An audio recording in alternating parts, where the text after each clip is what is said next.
today.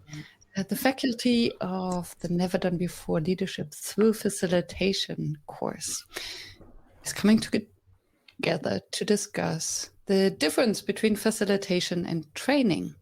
Let's start with a round of introductions. We have Floor Versteeg, located in Porto, who will join us. And we have Shamir Joseph joining us today from the US, New Jersey, and Kate Schawinski joining us from Berlin, and Thomas Lahnthaler joining us from Oslo in Norway. Floor, do you want to start? What is the difference, according to you, between facilitation and training? Yes, so this is one where I would even say we get into sort of the purists versus the more freedom thing. I don't know what we would call this. We're getting really into the conceptual stuff around facilitation. Simple, quick answer. I'm sure we'll get deeper. It would be if you are bringing content and one of your main objectives is learning, I think that's training. And if you're bringing process and learning is a collateral process, like it's collateral learning, you would be a facilitator. Very simple way to kick off here.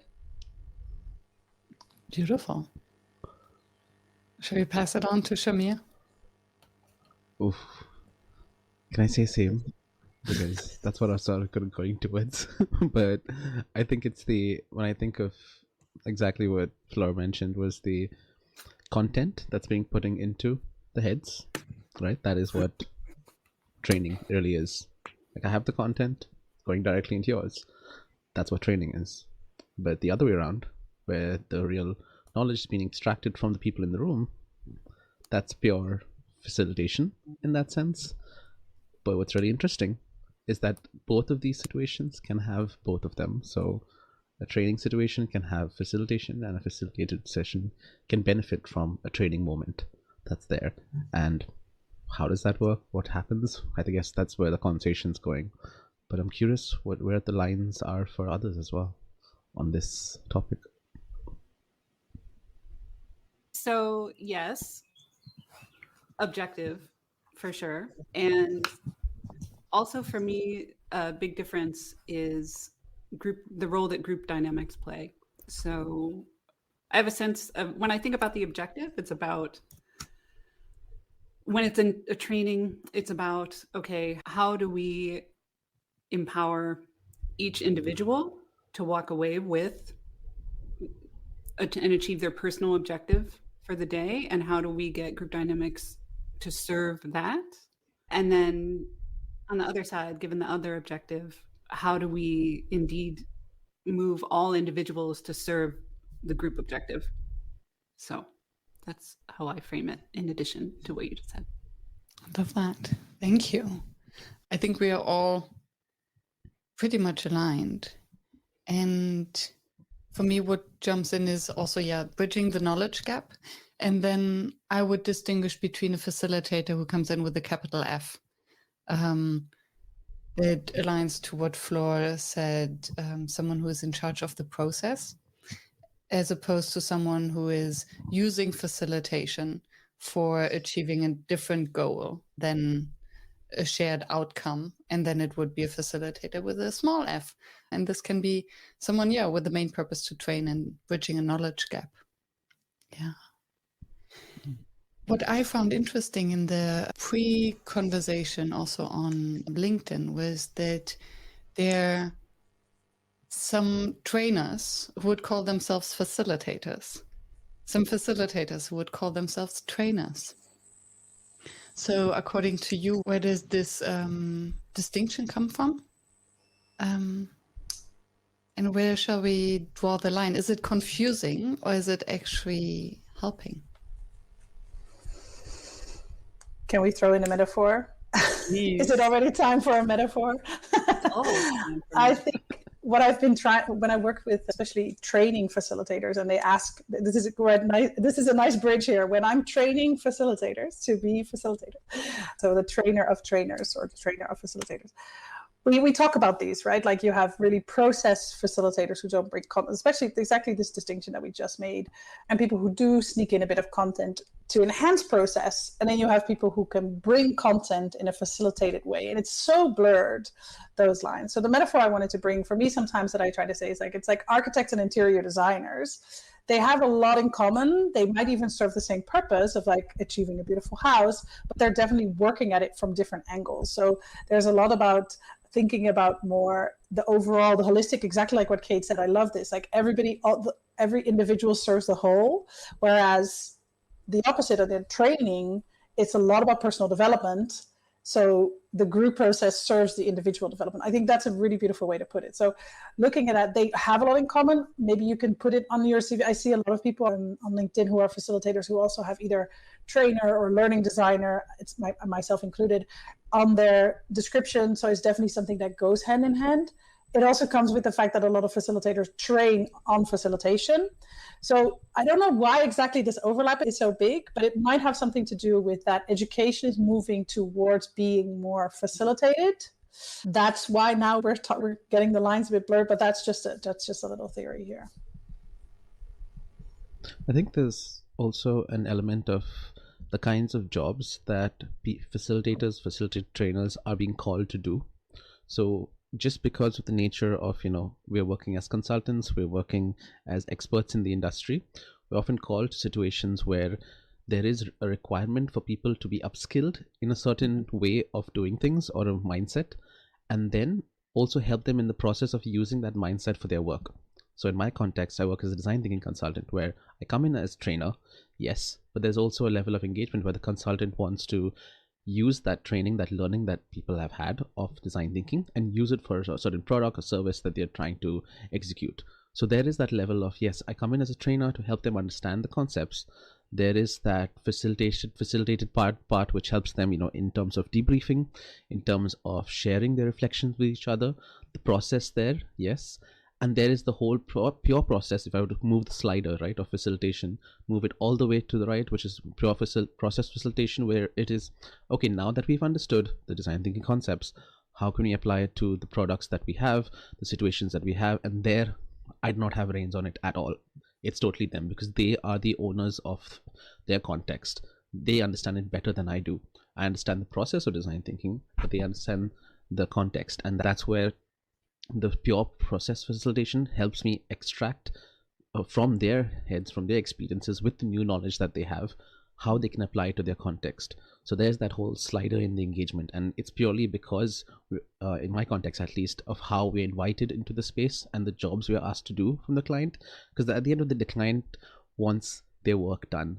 They don't care whether it's training, it's facilitation, or it's somewhere in between, or you're moving in between all of that, right? It's just the nature of the work. And I think that's mainly also why a lot of trainers are finding themselves dabbling into facilitation. So, can you contradict? Can I add some spice? Ooh, yes, please. Because, so thank you so much. It really helped me now to put my finger on my own thoughts. I have a different opinion that the client doesn't care whether it's facilitation or training. Because I think when a client wants training, the client knows that there is a knowledge gap. There is something missing in the group, in the participants, the people that they're inviting. Whereas when they invite a facilitator, they believe that all the knowledge that is needed is already there. And the facilitator is there to get this collective wisdom out of the group. And I wonder whether many trainers now would call themselves facilitators to distinguish themselves from the old style training. Here I come with my set of PowerPoint presentation, and I will try to squeeze all the knowledge into your brains without even asking you to engage or to actually facilitate the learning or to connecting the person to the content. And I wonder whether it's just a marketing gag, basically, to say, okay, I'm using facilitation skills because my training is engaging. I want to contradict that as well, because I do agree with it a little bit to some extent, but I think there's a difference which I do think a lot of facilitators use it to make it engaging, to say, you know, we're making it more fun, we're making it more engaging. It's not the old boring PPT. Yes, that's why we use facilitation skills. We're using group dynamics of the thing to make it interesting. But when do clients actually ask for facilitators versus trainers? In my experience, has been on the maturity of the market when it comes to facilitation, because I've seen that in different phases across different parts of the world.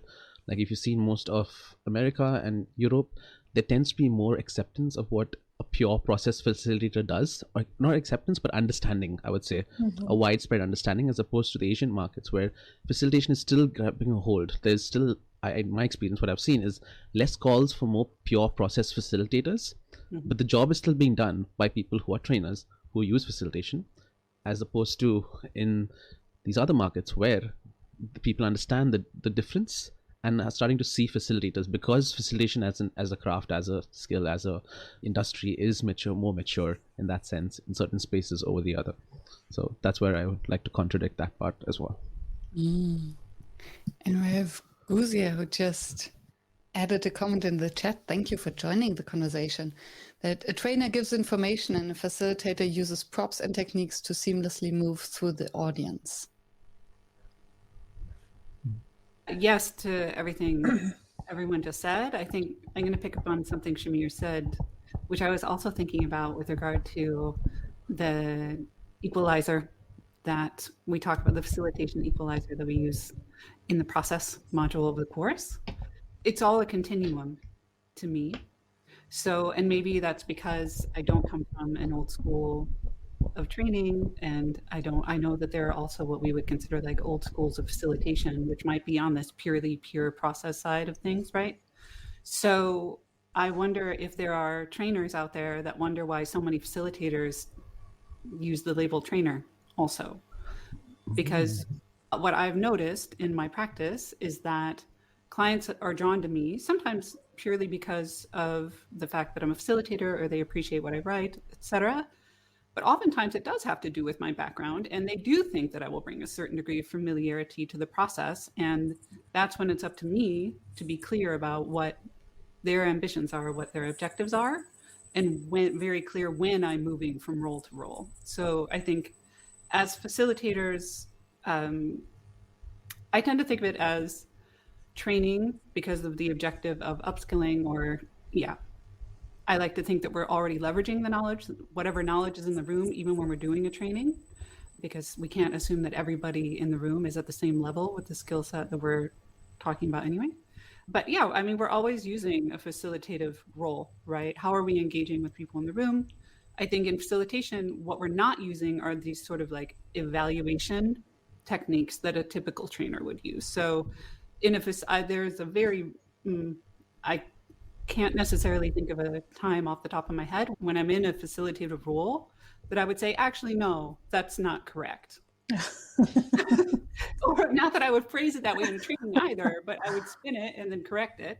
So I think those, to me, I think are some of the meaty bits about the difference between the two. And it could be marketing, why people want to call themselves facilitators, but also I don't think it's necessarily wrong if you are using facilitation techniques in your trainings to say that you also facilitate. Agreed. That's wishy-washy for an answer. I don't know. No, it's interesting because I recently I was working on a proposal for a client, and they're very specific target of working in the animal preservation. And they specifically asked me, do you have experience as a biologist or as an environmental engineer in this area? And I said, no, I don't. Is that needed? And then they were yes, of course that's needed, because you're going to facilitate conversations about preservation of nature. And I said, okay, but so this is also where that comes in for me as a pure process facilitator. Technically, you could facilitate anything, just no matter the topic, because you don't come in with that content or that opinion. And I even argued that it's better to come in without that knowledge, because you'll be really objective. You'll ask the obvious questions. They will need to make all the implicit explicit. So for me, that's really the furthest away from a trainer and a consultant as you can be. Like, you're just checking like Miriam said, what's in the room, what can emerge. This is the pure, I do sometimes this, most of the time is I'm like Kate as well, sort of in the middle where I never come in only to do process, because even if I don't know the content, I will still train them on process, because I will train them on how to have good meetings. And every technique I bring, I'll say, you see what we did here? This is a technique called la, or you can also use this in your own meetings. So even that level of training or learning we bring, right? So there's definitely not that different, that sort of separation that's that clear, I guess. Yeah. And it's interesting because for me, so either I come in as a trainer and then I train usually on facilitation or related concepts, or it's purely about the process. So a team wants take a decision, do a debriefing, have a strategy or whatsoever. And there I'm very clear that I wouldn't mix it up and come in with my content, because I don't want to. It's who am I? I don't have enough background knowledge on everything that has happened before. And then it's very important for me to keep this objectivity in what's going on and having not opinions. And then I wonder where it flips between training and facilitation, depending on how much the group already or still needs to learn something or not. And we have some comments in the chat. Yeah. Thank you, Fabian. This reminds me of a conversation we just had in the Never Done Before community this morning about facilitators and how we talk about the value that we bring and how we can quantify the value. And I do think that is a challenge. It's interesting to me because I do think that using the word trainer is more understood. It's more straightforward. And in terms of talking about the value that the craft brings, a much easier argument to make. And so yes, in terms of, maybe, yes, a trainer might be easier to grasp. So maybe we should all be putting trainer in our headline. I don't know. Flora, what were you going to say? Well, the opposite is actually true in certain languages, where I'm working mostly in the Brazilian market for a long time. The word trainer, treinador, actually is not so easily translated, doesn't literally mean the same thing as what we mean, like a learning provider, and is actually much more to sports, where the word trainer, of course, also is very much used. So to say I'm a trainer in different languages can also have very different meanings, which is where I've seen specifically in this context, at least in Brazil, a lot of people using the word facilitator when they are trainers to indicate that they are doing these sort of facilitative workshops as opposed to more traditional learning experiences. So then the word facilitator became much more commonly used. So to Fabian's point, I think it has a lot to do with what is the understanding of that word in the different languages and cultures as well, to sort of work with that. And there's another point here is where aren't these all sort of just saying fancy words? And if you're from the outside looking in, maybe it does all seem the same. And what are we working on looking at these? I do think that it's important to make these clear distinctions. I remember when coaching became a huge movement, right, of people calling themselves coaches, because a lot of these professions, facilitators, coaches, trainers, we don't need official certification like doctors or engineers or to become these things. I do think actually it's really important to make sure that you use your words properly to distinguish what you do, and like Kate said, how we create value, so that we can ensure that our processes that we use are clear. So if you're a coach, you're going to be an individually focused, asking mostly questions, working on personal development. If you're a facilitator, you're going to be group focused, not bringing a lot of content. You'll have this sort of collateral learning happening, but it's not going to be your main focus. If you're a trainer, so having these distinctions, especially in a field where we don't have sort of the curriculum set of what we needed to learn, I think it's actually a vital conversation, and also to educate our clients on. Yeah. I have a curiosity coming up, because I have the impression that we mostly agree on the extremes, the purist facilitator, the purist trainer, and then there's a little bit of gray. Where does leadership come in? So when does the facilitator show up as a leader, and is the leadership for a trainer as important? love this question. So just coming back to what Kate mentioned as well, which was, and I think even someone in the chat had also shared it, but maybe it's a bit about the SEO, or it's about how we're getting those things, because what I did as well, and if you go to my LinkedIn profile, it says Sharmi Joseph Design Thinking Trainer, and I specifically chose trainer in there because I know the people who I'm targeting are searching for that. They are searching for a trainer in that. But as soon as the first conversation happens with them face to face, I'm running them through the experience of the workshop, what the participants would experience in terms of the training, what they see as training, and that is me showing what facilitation value is there, again, because the market may not fully understand that, but it's also a differentiator. And that's where the leadership element of mine comes in, because I'm not only showing the experience, but I'm also stating why it's important to clarify who are the people who are showing up, what experience do they have in design thinking, does it help, and how that informs the kind of content that I'm bringing, because all design thinking training is not the same. It might be marketed that way, but it cannot be the same, because the people who are learning it are different. They are either managers or they are low level. They have to think of just change management. They have to think of sometimes bringing in a bit of other things as well, like systems thinking, depending on the problems they're solving, because that's what they need. They don't just need design. So that's what training would focus based on. So my leadership there is showing up to understand what the real problem is and then creating that content, but also helping them understand that I need to have more conversation with your leadership team to understand what is the larger goal of this training or workshop.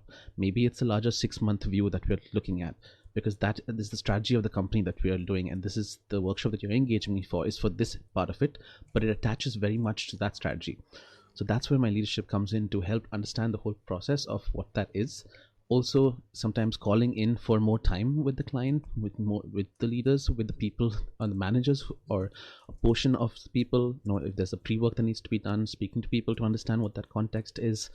So rather than having everyone show up at the training and then figuring out, oh wait, these people might have already had some experience of design thinking before, and now the name is burnt and they're here with all these negative thoughts of design thinking, and I have to work with that in the session, or that they're completely new to it and I have to start from a different place, right? So that's how I find the leadership coming in. It also helps me in the process, but it also helps the work that I'm doing. Miriam, did you have an opinion on it? So I was thinking of thank you. I always have strong opinions. I'm thinking of our course, the Leadership Through Facilitation. For me, and it's interesting because in a podcast interview, I discussed with Arne, who used to be an art director and also using design thinking. And we're talking about the shift in leadership when coming from the role of an art director or a designer to a company, as opposed to a facilitator. And then I will come to the trainer in a second, because as an art director, you're coming as a service provider. You're getting the brief. You're using facilitation to help your client understand what they need, and then you go home and basically do what you're told. When you come in as a facilitator, and Arne said beautifully, you're no longer part of the solution, but you're part of the problem. And I love that so much, because you help them understand and craft the problem to really understand it, so that the group can own the solution and not only the person who comes in. And for me, that's similar to a trainer owns the solution. If the group didn't get it at the end of your trainer, you failed as a trainer. If the group doesn't come up with a solution with some output or alignment, it's not necessarily that you failed as a facilitator. If they didn't come up with a brilliant idea, the group has to own that. So the facilitator owns the process, the group owns the solution or the outcome. So for me, a trainer doesn't need as much leadership, because a trainer has a very clear goal that you can measure at the end. Did they get the content? Yes or no? Did you bridge the knowledge gap? So yes, maybe you need charisma, maybe you need facilitation skills, but is it leadership? It's not that you need to provoke the client. It's not that you have to push them harder and tell them, maybe you're looking at the wrong place. May I put my finger on your blind spot? May I point at the elephant in the room? You don't do any of that as a trainer. And you do all of that as a facilitator. So I think as a facilitator, you must be a leader. As a trainer, don't have to. You might even overstep if you show up as a leader when you're hired as a trainer. That's my strong opinion. Great. Yeah, I think that's where my thought would go as well, because even if you are a thought leader or a content leader, right, you still, as in a training, you have a completely different role to serve the leadership of the person who is learning, right? So they need to self-leadership themselves or self-lead themselves through their learning process. So yes, well, like you said, you can use your leadership traits, you can use your facilitation skills to enhance that learning and to engage people in the learning process. But I agree with you. It's a different kind of process that has less to do with the leadership that we're also talking about, right? Like that facilitation step up as leaders as well, for sure. I was wondering, one thing that I keep getting asked also as well from certain clients, they will want me to come in with content, sort of a more traditional, not even traditional like PowerPoint, but then in that training, they want me to talk about facilitation. They wanted the training to be on facilitation. And so I always feel obliged to make that training like a facilitation. So this is where, for me, sometimes and we're working on this problem ourselves, right, in our own course that we're offering. So when you're training on facilitation, how does those lines start to blur? Because practice what you preach, facilitate only. And then the big question is, what allows for more emergence? Learning processes or facilitation processes? So there's a little bit for me that line, especially when we're training on facilitation. It depends.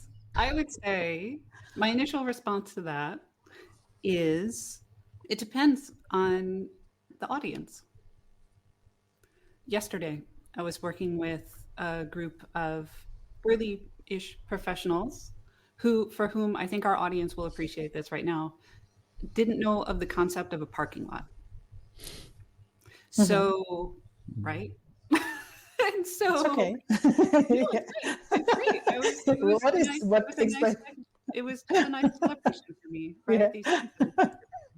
And so I think that it depends the level of familiarity and the level of maturity with the concept, with the subject matter of our audience. So the leadership course that we're designing and doing right now is for experienced facilitators.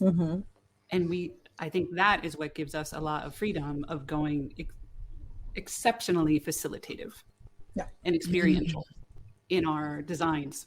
But if we do have a version of this for people who are not experienced facilitators, process facilitators, let's say. Yeah. And so then it becomes more of, for me, it's more of on the training end of the spectrum.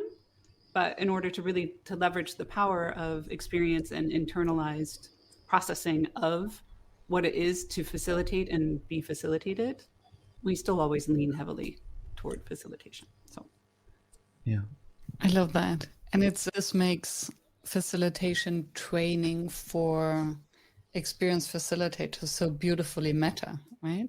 Because you do have to facilitate it. It's a sequence of workshops where guiding them through.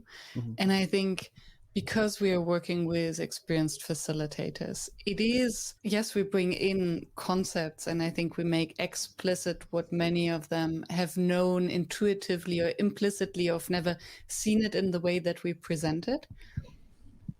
And still we're helping them to really bring in their wealth of knowledge. And I think, especially since they're joining from all around the world, and from different backgrounds. Some might be facilitators in a corporate role. Others have their own facilitation company or freelance facilitators. And yet others are maybe more in the coaching world, but want to use more facilitation.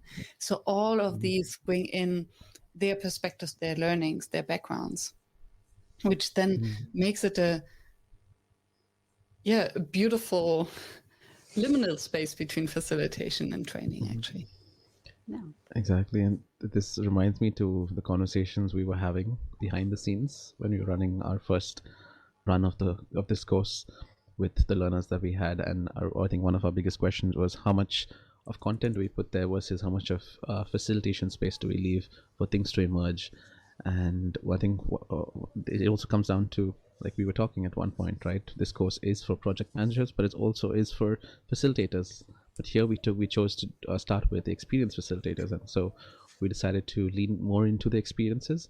And what emerged was so beautiful because we knew that we just had to provide the right framework, the right setting in a very refined way, of instead of spending too much time in it, but enough that they have that thing to experience what we're talking about, and then enough time to go through their own experiences, pull that out, share with each other, learn from each other, and then create something that even as we were surprised and left us also the same, because the ends of our sessions had those emergence part of it, right? Where we were like, so they've gone through this content, they've talked to each other, now what are they going to emerge from?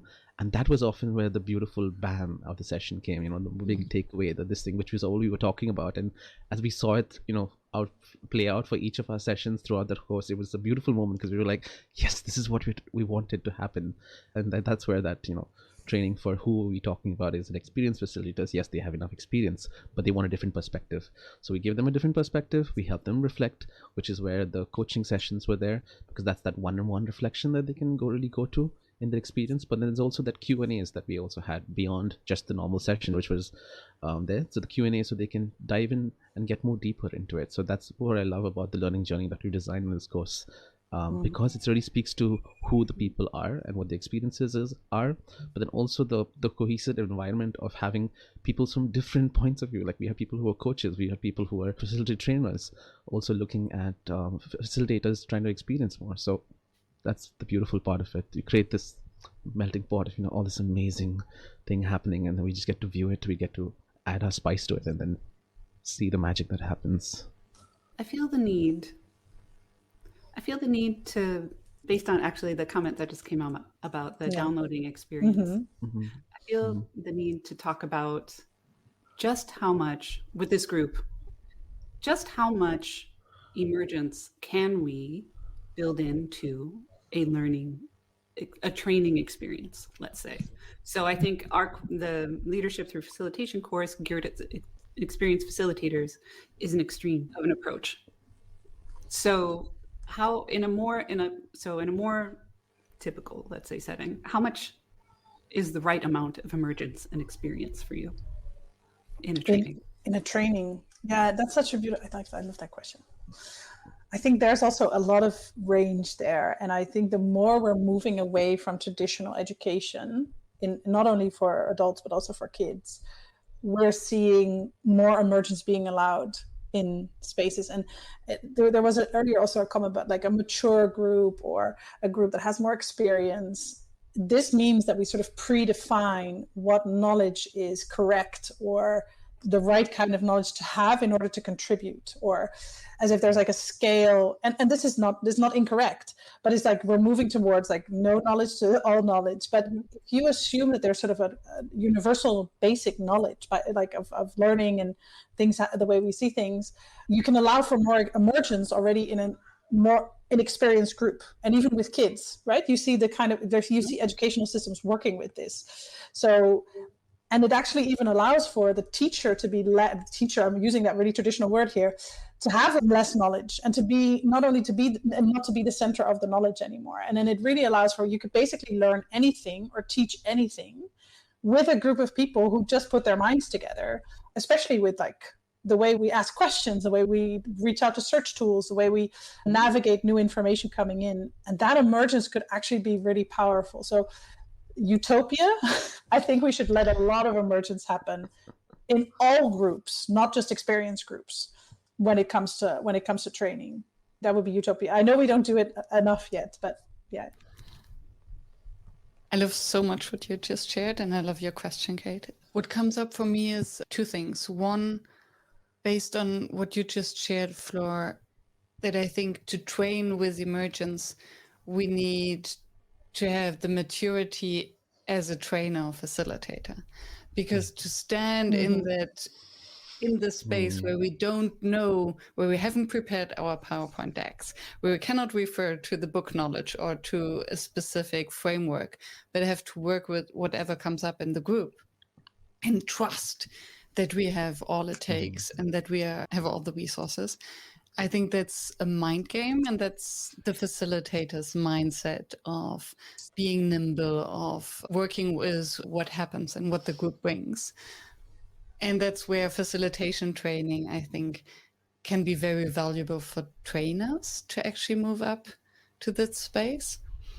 The other thing that came to my mind, and that's, I love that you referred to children, that you can work a lot with emergence with children, because in my mind, I had senior leaders. So if you have a group of very skilled individuals, very intelligent individuals, very often they might feel reluctance or to be sent to a training because they already know that much. And I think with these groups, you really have to work with emergence and more with facilitation to see what's already there and maybe then just sprinkle a little bit of knowledge or to repackage it, to reframe it. So I wonder whether it's at the two extreme ends, the very seniors and the very juniors being the kids, that you must work with emergence. And in the middle bits, maybe those who, the high school kids, those who just graduated from high school. I was one of them. I thought, I have all the knowledge already. The world is waiting for me. And then first day at university, right? Poof, poof. But I think for these kind of overconfident individuals or groups or times in your development system, less emergence is maybe. So I am shy to make generalizations that large, but I think like with regard to our context, I think it has a lot to do with particular groups, cultures of organizations that we're working with, the levels of psychological safety in a group that will, and I think that is depending on where those are and the sense that we get for them as facilitator trainers in a room. That to me is what guides me in terms of how much is the right level of emergence, because sometimes I do spend quite a lot of time building up the comfort to experiment and to think out of the box.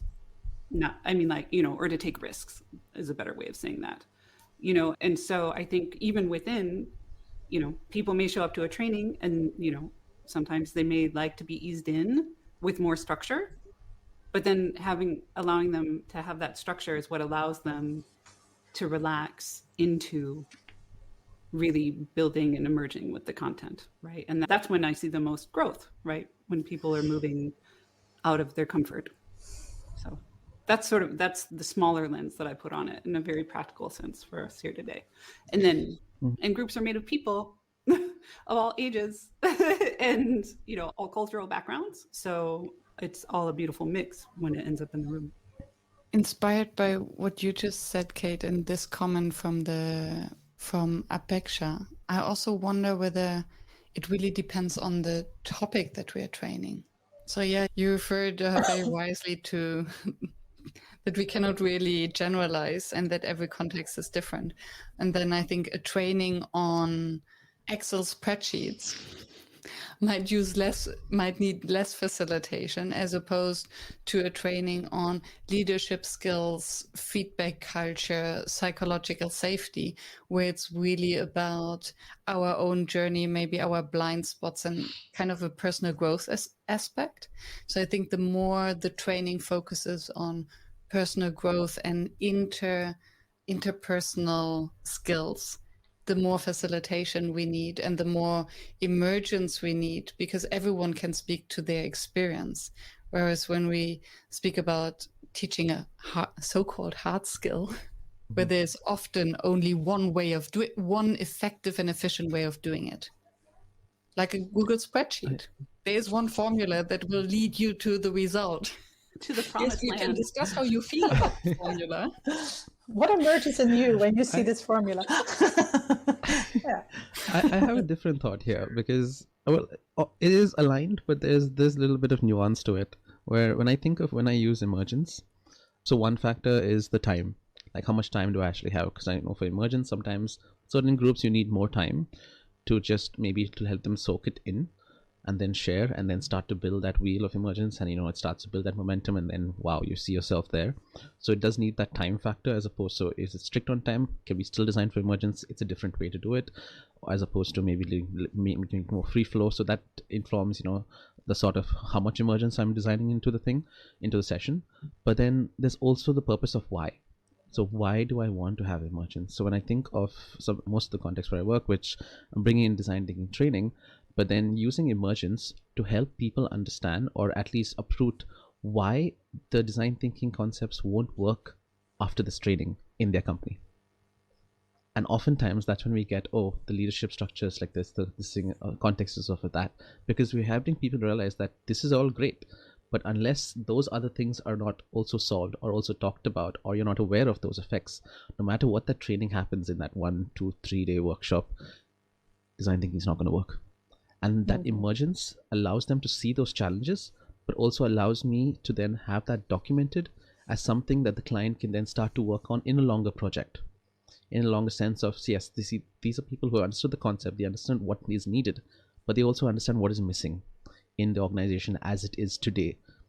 So here, this is me using emergence to help the people in the workshop bring their context and make it explicit on why that certain training may not work beyond this training moment, and where we should be exploring next to actually further. Because any type of training, whether it's behavioral change, or whether it's a different way of thinking, or even adoption of maybe Google Sheets or spreadsheets, there will be certain challenges that we might not be aware of as a person coming from the outside, or coming outside to the team. Maybe we're part of the organization, but we're outside of that team.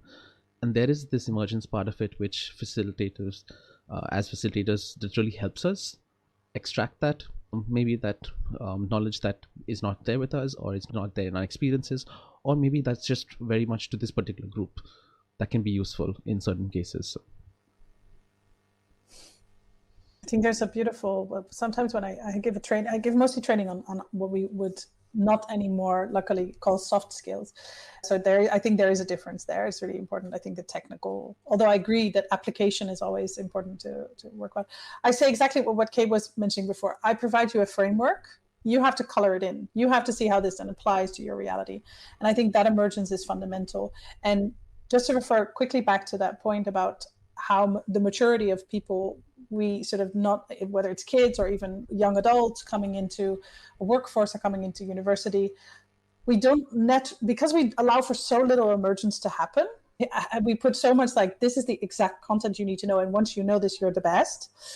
And we don't do this sort of critical thinking and emergence at that stage. What I see in a lot of the trainings that I do for organizations is that the asking of the questions, the coming up with a different way of looking at that emergence is actually really hard to create, because we've sort of slammed it out of everybody by the time they come to university and by the time they come to then the workforce.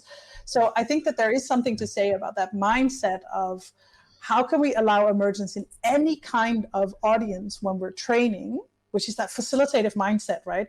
No matter the age, no matter even the topic, just to stimulate that emergence as part of a collective learning process, instead of putting one central content hill or mountain that we all need to reach the top of.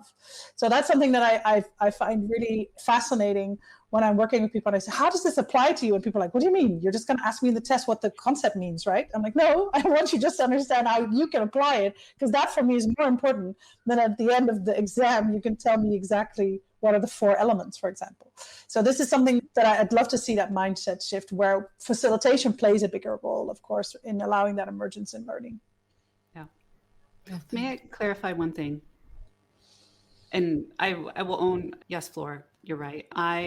When I use the word mature, I was talking about familiarity with the content. Yeah, exactly. Yeah. Not age. So one, I just want to say, like, yes, every age deserves emergence. Our new tagline, every age deserves emergence. No, actually, I appreciate the challenge on that. So yeah, what assumptions have I been making in terms of, people being new to a topic versus less new, and what approaches I take during that. So duly noted. Thank you. I think that's the space where innovation happens. Like my kids coming home after a class on recycling and climate change. Moms, do cats pollute? I was like, I don't know. I don't know if research has been done on this.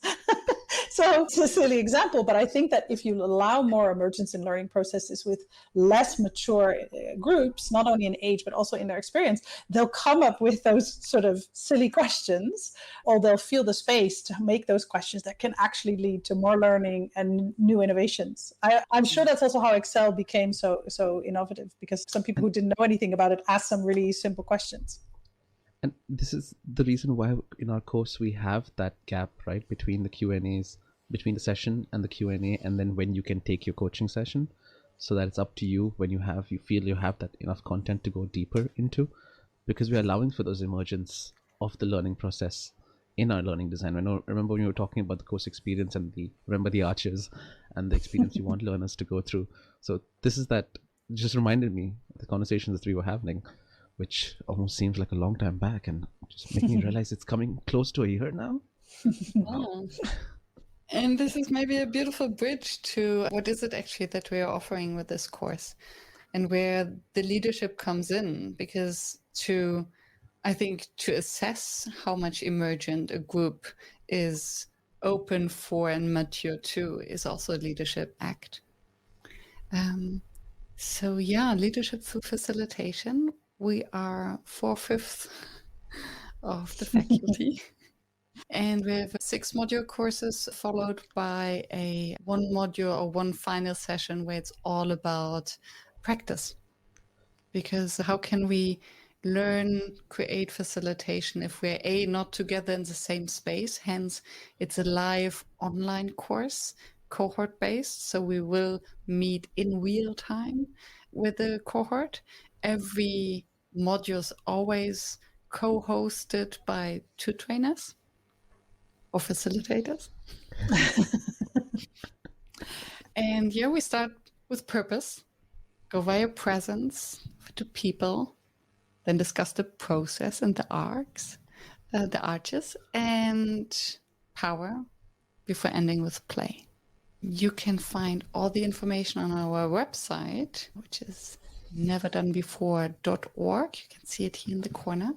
And as Shamir already mentioned, there are 3 tiers. So the full experience is with the deep dive, where you have the live course on Tuesdays and a weekly Q&A on Thursdays, where we take time to dive into all the questions that came up. And in the full immersion, you can then also choose to have one-on-one coaching with each and every one of the 5 facilitative trainers of the course.